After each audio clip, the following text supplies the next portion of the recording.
అండి welcome to my channel. ఈ venture వచ్చేసి మనకి మూలపాడులో 50 ఎకరాల పైన డెవలప్ చేస్తున్న CRDA with RERA approved venture అండి. ఈ వెంచర్ హైలైట్స్ వచ్చేసి మనకి ఈ వెంచర్ నుంచి అమరావతి కేవలం 7 కిలోమీటర్ డిస్టెన్స్ లోనే ఉండిద్దండి. అమరావతి రాయపూడి నుంచి మూలపాడుకి ఐకానిక్ బ్రిడ్జ్ ఒకటి ఫామ్ చేస్తున్నారండి. ఇది 6 లైన్ ఐకానిక్ బ్రిడ్జ్ వస్తుంది. ఈ ఐకానిక్ బ్రిడ్జ్ అనేది N13 రోడ్డు మనకి డైరెక్ట్ గా కనెక్టివిటీ అండి. అలాగే ఈ వెంచర్ ఆపోజిట్ లో ఎగ్జాక్ట్ గా బటర్ఫ్లై జంక్షన్ అనేది వేయబోతున్నారు నేషనల్ హైవే మీద. ఇది నేషనల్ హైవే హైదరాబాద్ నుంచి వచ్చే నేషనల్ హైవే విజయవాడకు వెళ్లే నేషనల్ హైవేకి 1 కిలోమీటర్ డిస్టెన్స్ లోనే ఈ వెంచర్ లొకేట్ అయి ఉండిద్దండి. ఈ వెంచర్ బ్యాక్ సైడ్ మనకి 6 లైన్ ఇన్నర్ రింగ్ రోడ్ కూడా వెళ్తుందండి, జస్ట్ ఒక 500 మీటర్ డిస్టెన్స్ లో.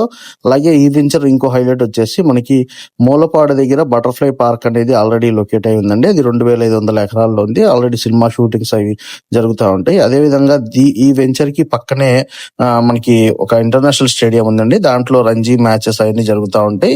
ఆ స్టేడియం ని కొంచెం డెవలప్ చేస్తున్నారు. అలాగే ఒక 150 ఏకర్స్ లో మనకి గోల్ఫ్ కోర్ట్ కూడా ఈ వెంచర్ కి దగ్గరలోనే రాబోతుందండి. ఈ వెంచర్ మేజర్ హైలైట్ వచ్చేసి మనకి అమరావతి కేవలం 10 నిమిషాల్లో చేరుకోవచ్చు. ఈ వెంచర్ లో నుంచి చూస్తే మనకి క్యాపిటల్ లో బిల్డింగ్స్ అన్ని కూడా క్లియర్ గా కనిపిస్తాయండి.